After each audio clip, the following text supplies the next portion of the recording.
45, we move to government business as pre-arranged. Clerk. Government business, order of the day number 2, Norfolk Island Legislation Amendment Bill 2015 and 7 related bills. Resumption of second reading debates. Senator Brown.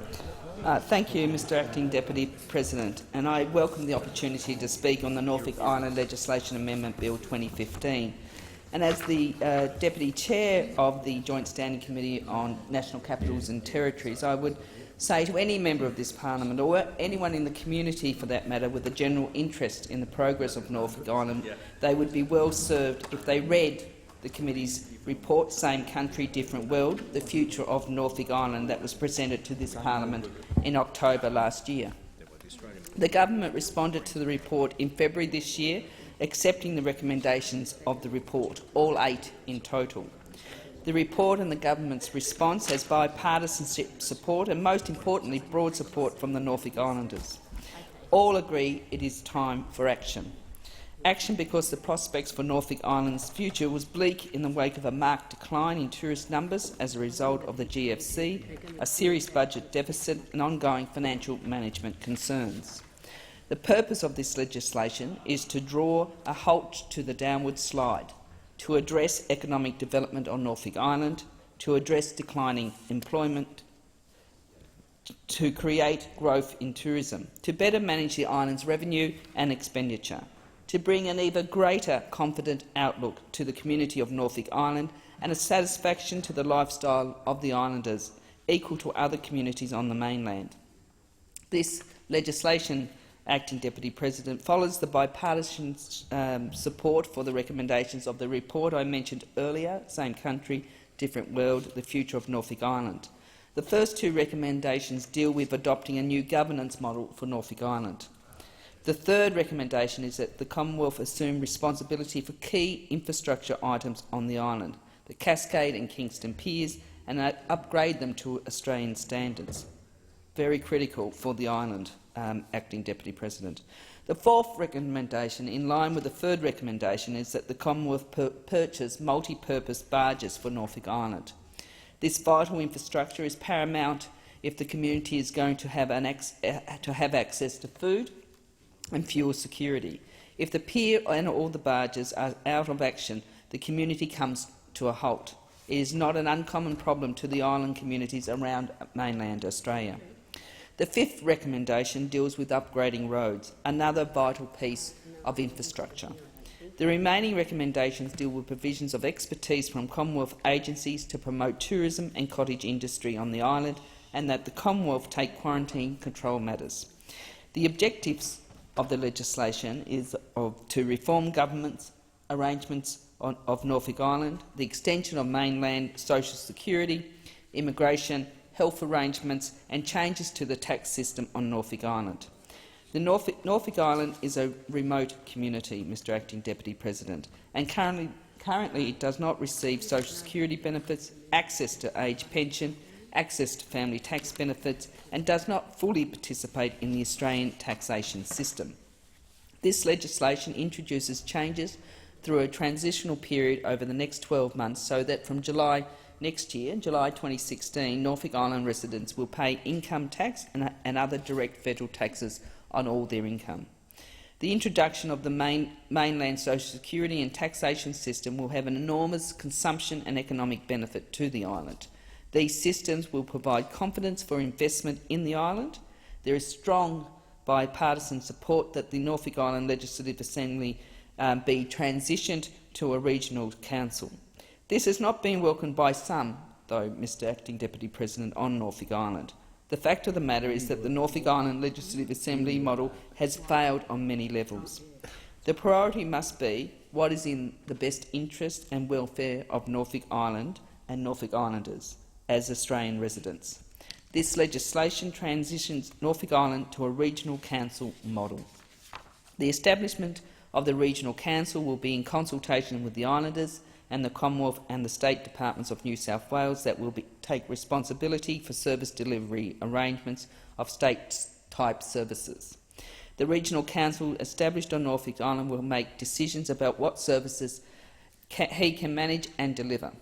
What are the challenges, Mr Acting Deputy President, of delivering an adequate level of services to a community? Importantly, Norfolk Island must have an effective governance model and comprehensive and well-understood service delivery agreements for a health and hospital service, for adequate roads, for an effective and efficient electricity network, for new infrastructure, for maintenance, for a prosperous, inclusive community, for economic opportunities, for regular air transport and shipping services. The coming 12 months of what is titled the interim transition time are critical for the future of Norfolk Island, as a new foundation is laid through a local advisory council appointed by the Minister to a fully regional elected council in July 2016. A process whereby state-like services will be negotiated with the New South Wales Government and New South Wales laws will gradually be applied on Norfolk Island. As this happens, other federal services will be extended, such as the Australian Migration System, Customs and Biosecurity Services. As the Minister pointed out in his second reading speech earlier in the year, these changes will bring Norfolk Island in line with other Australian communities and ensure services are delivered to a modern standard by the appropriate level of government. It is a challenge, Mr Acting Deputy President. It must be the Commonwealth, in partnership with the Norfolk Islanders, implementing the reforms. The community must be kept informed and understand fully, and likewise those from the Commonwealth employed in the implementation process must work with the community so that each change and its impact is understood. It is pleasing that Norfolk Islanders are excited and expressing their support at the prospect of the changes, but apprehensive nonetheless that the transition period and the establishment of the Regional Council does not become a top-down process where bureaucrats, whether they be Commonwealth or state, in the case of the service delivery agreements, decide unilaterally what is best for the islanders of Norfolk Island. Islanders want to be informed of when consultations are taking place, they want their voice heard and they want to have a real say. They have concerns that the extension of social services go hand in hand with opportunities for economic development. They have a deep concern that the role of the administrator's position in the relation to the islanders and the Minister for Territories be clearly stated and understood.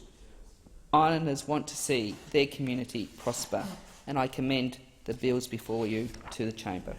Thank you, Senator Brown. Senator Back. Thanks, Acting Deputy President. I rise as a member of the committee also to endorse the comments made by Senator Brown with regard to Norfolk Island and express my enthusiasm for a new era for Norfolk Island. People who haven't visited the island would be surprised to learn, in fact, that at this moment, and indeed up to the time when the committee visited the island and undertook its negotiations and discussions, that in fact the Norfolk Islanders are not really fully Australian citizens. And this is unacceptable. It's unacceptable to the Australian community, it's unacceptable to the community of Norfolk Island. And what these changes, as recommended in a bipartisan way by the committee, endorsed by the government and now legislated and through the other chamber into this chamber, Acting Deputy President, will not only give a high degree of certainty to Norfolk Island and Norfolk Islanders, it will certainly guarantee the commercial and social future of the island, and I believe that it is going to open up a completely new opportunity. At this moment, Acting Deputy President, and a retired Australian, perhaps on a pension, going over to Norfolk Island, contemplating residing there, doesn't enjoy Medicare benefits, doesn't enjoy the other benefits they would back at their home on the mainland. This has got to change. At the same time, I can understand the apprehension, as expressed by Senator Brown, by the community as to how the future will play out. And I want, from my point of view, to say that if I have any influence at all in how the new legislation is enacted and in fact introduced, it will be to take a high degree of interest in making sure that the island community remains a community who is able to have its input, to receive information and to actually see the benefits now of being fully incorporated into Australian society as Australian citizens.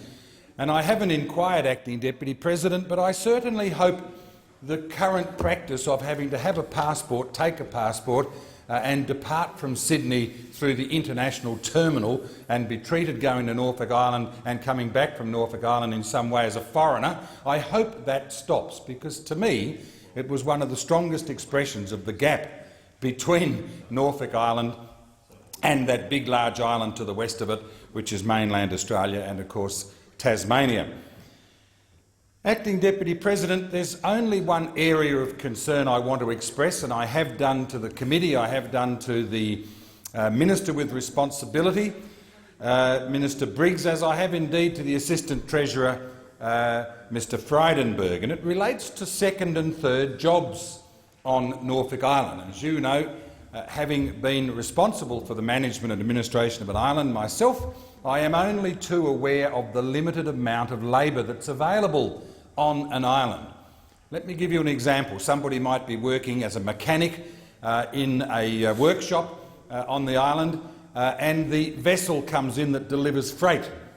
That person and others like them are then required to stop what they're doing and go down and become lightermen so that the vessel can be unloaded. And it may even be the case, in the event that a cruise ship manages to get its passengers onto Norfolk Island, and I'll come back to that in a moment, that that same person may in fact end up being a bus driver driving visitors around the island. Now, this is not a nice-to-have situation. This is not, well, you know, we've got a great sort of pool of people out there to be trained as lightermen or to be trained as bus drivers. The simple fact of the matter is there is not that pool of labour, and so therefore we've got to have a circumstance in place in which, without disadvantage on a taxation point of view, that person can do a second and a third job on the island without financial penalty. Now, we know here on the mainland that a person undertaking a second job would be paying tax at the marginal tax rate. I say, and I've made the plea, that in fact in Norfolk Island we need a circumstance in which people are encouraged and allowed to be able to do what are essential services. And I am pleased to be able to report that in the tax arrangements as they have been explained and are in the documentation, there is in fact quite a degree of information for employees on Norfolk Island as to how they would be treated under that circumstance of a second or indeed even third job, so that as we do transition it will be made clear to people where their circumstances are. And again, Acting Deputy President, I will be watching this closely myself, and if in fact the circumstances as they transition, if you like, to be fully Australian citizens under our tax system, if for some reason there is a disincentive or it is not working, then I will be coming back into this place and I will be pleading with the relevant ministers to make sure we do not cut off the supply of labour to do these occasional but necessary and essential tasks. I want to finish, if I may, just in terms of those people coming from cruise ships and visiting the island. Those who do successfully get onto Norfolk Island report the highest level of satisfaction to their cruise ship companies of all of the places they visit. They just love getting onto Norfolk Island. So where's the problem? Well, the problem's the same one that was experienced by the HMS Sirius, which indeed was a vessel in the First Fleet of Governor Phillip in 1788. In fact, the Sirius was wrecked on Norfolk Island simply because the island is inhospitable when it comes to vessels being anchored or moored. It is the case that no vessels, in fact, of an evening are anchored around Norfolk Island. Everything comes out of the water, recreational vessels, lighters, etc. The difficulty at the moment becomes the fact that the landing facility, I wouldn't call it a port, or the two ports, are so unreliable in terms of safety that the cruise ships usually can't actually successfully get their passengers onto Norfolk Island. In fact, even those that do come into Norfolk Island waters, I think the success rate is less than 15%. And you can then imagine, of course, there'd be an enormous number of cruise vessels that would not even make Norfolk Island their intended destination because of the unlikeliness. Now, if we can change that, if we can create economically a safe circumstance in which those passengers can safely get onto Norfolk Island and, equally from the viewpoint of the captain, get back off the island to again rejoin the cruise ship. That is going to add dramatically to the tourism potential of the island, because the islanders were telling us, and the cruise ship companies I think would confirm, that once people have visited Norfolk Island as a cruise ship passenger, it is likely that they will return for longer periods of time as an overnight 2 or 3 or 4 night passenger. Never having been to Norfolk Island, but having had responsibility for the administration of another offshore island, I was particularly interested and somewhat apprehensive as I read the information as I travelled from Perth to Sydney and then Sydney to Norfolk Island. But there's absolutely no doubt the environmental assets of that island, the historic assets of the island, the social assets of the island and the tourism assets of the island absolutely, undoubtedly make it an imperative that we continue to support Norfolk Island. As Senator Brown said, there are now more opportunities for the island to tap into resources and services. At this moment, for example, Tourism Australia doesn't actually include much, if any, of Norfolk Island tourist information. That is essential that those sorts of services now become extended. So I am delighted as a member of that committee, the committee that in a bipartisan way made the recommendations that we did, that in fact they have been endorsed by government, they have passed through the other place, and I, like Senator Brown, look forward to a very bright future for Norfolk Island, indeed, as it becomes totally absorbed into the Australian commune. Thank you. Senator Cash. Thank you, Mr Acting Deputy President, and I thank all senators for their contribution in what is a very important debate. The reforms agreed to today will put Norfolk Island on the path to sustainability and provide a solid foundation for economic growth. Importantly, these bills provide the building blocks for change, and their passage marks the beginning of the reform journey, a journey which the Australian Government and the Norfolk Island community will need to take hand in hand. Together, the Australian Government and the Norfolk Island community will build a better and more prosperous future for this important part of Australia, and I commend the bills to the Senate. Thank you, Minister. The question is that the bills be now read a second time. Those of that opinion say aye. Against say no. I think the ayes have it. Clerk. Norfolk Island Legislation Amendment Bill 2015, Tax and Superannuation Laws Amendment, Norfolk Island Reforms Bill 2015, a new tax system, Medicare levy surcharge, fringe benefits Amendment Bill 2015, Health and Other Services Compensation Care Charges Amendment, Norfolk Island Bill 2015, Health Insurance Approved Pathology Specimen Collection Centres Tax Amendment, Norfolk Island Bill 2015, Health Insurance Pathology Fees Amendment, Norfolk Island Bill 2015, Aged Care Accommodation Payment Security Levy Amendment, Norfolk Island Bill 2015, Private Health Insurance Risk Equalisation Levy Amendment, Norfolk Island Bill 2015. As no amendments to the bills have been circulated, I shall call the Minister to move the third reading, unless any senator requires that the bills be considered in committee of the whole. Minister. Thank you, Mr Acting Deputy President. I move that the bill be read a third time. The question is that the bills be now read a third time. Those of that opinion say aye. Against say no. I think the ayes have it. Clerk. Norfolk Island Legislation Amendment Bill 2015, Tax and Superannuation Laws Amendment, Norfolk Island Reforms Bill 2015, a new tax system, Medicare levy surcharge, fringe benefits Amendment Bill 2015, Health and Other Services Compensation Care Charge Amendment, Norfolk Island Bill 2015, Health Insurance Approved Pathology Specimen Collection